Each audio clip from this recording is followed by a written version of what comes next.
मित्रांनो, राजस्थानच्या थार वाळवंटामध्ये एक चमत्कारी मंदिर आहे जे भारत पाकिस्तान सीमेवर आहे मित्रांनो. तर मित्रांनो, ह्या मंदिराला तनोड माता मंदिर म्हणून ओळखलं जातं आणि ह्याला भारतीय आर्मीचे रक्षक म्हणून पण ओळखलं जातं. मित्रांनो, 1965च्या युद्धामध्ये पाकिस्तानी नावे राजस्थानमध्ये 3000 बॉम्ब फेकले होते आणि 3000 पैकी 450 बॉम्ब नावे ह्या मंदिराच्या परिसरात पडले होते मित्रांनो. आणि ह्यामध्ये मंदिराच्या परिसरात पडलेल्या 450 बॉम्बपैकी एक पण बॉम्ब फुटला नाही मित्रांनो. एक जरी बॉम्ब फुटला असता तर हे मंदिर संपलं असतं मित्रांनो.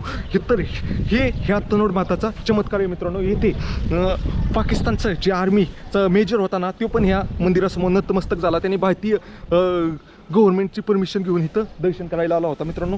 तर मित्रांनो, ह्या मंदिराला मी सांगितलं ना तुम्हाला की भारतीय सैन्याचा रक्षक म्हणून ओळखला जातो मित्रांनो. तर ह्या चमत्कारी मंदिराचं दर्शन करून इतकं प्रसन्न वाटलं आणि भारताच्या प्रत्येक कोपऱ्यातनं इथं लोक दर्शन करायला येतात मित्रांनो. तुम्ही जर कधी राजस्थानला आला तर ह्या मंदिराचे दर्शन नक्की करा मित्रांनो.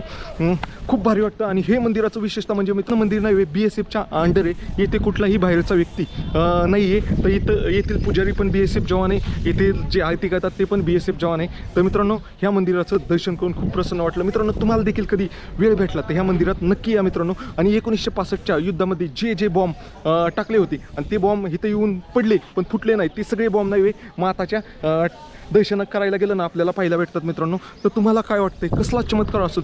ही 450 बॉम्ब टाकले तरी काहीच झालं नाही मंदिराला मित्रांनो. हे मंदिर ला काय व्हायचं असतं ना, तर एका बॉम्बमध्येच हे सगळा पैसा उडला असता. पण मातीच्या चमत्कारामुळे 450 बॉम्ब नंतर पण हे मंदिर सुरक्षित आहे. त्यामुळे हे मंदिर 1965 नंतर इंडियन आर्मीने त्यांच्या ताब्यात घेतलं आणि पाहू शकता हे चमत्कारी मंदिर. मित्रांनो, तुम्हाला ही माहिती कशी वाटली कमेंट करून नक्की सांगा. आणि जास्तीत जास्त मित्रांपर्यंत शेअर करा आणि तुमच्या भावाला फॉलो नक्की करा. बोला हर हर